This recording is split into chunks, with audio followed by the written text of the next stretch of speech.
নমস্কার, আমার নাম অনন্যা মণ্ডল। আজ যেহেতু বিবেকানন্দের জন্মদিন, তাই আমি বিবেকানন্দ সম্পর্কে একটি কবিতা বলছি। আলোর দিশা তুমি বিবেকানন্দ, তোমার বাণী হতো সত্য।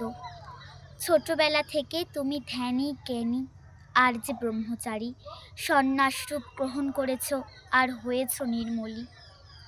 সবসময় তুমি বলেছ সত্য কথা বিবেকানন্দ, তুমি হলে সকল ফুলের মালা। তোমার নামের কথায় আছে এক একটা চরিত্র, বিবেকের সাথে আনন্দ আছে একসাথে জড়িত। স্বামী বিবেকানন্দ সূর্যের আলো, তিনি বলেছেন এ পৃথিবীতে ছড়াও জ্ঞানের আলো। স্বামী বিবেকানন্দ বলেছেন আমি ভারতবাসী, আমি ভারতবাসী, আমি এ ভারত মাতার বুকে হাসি।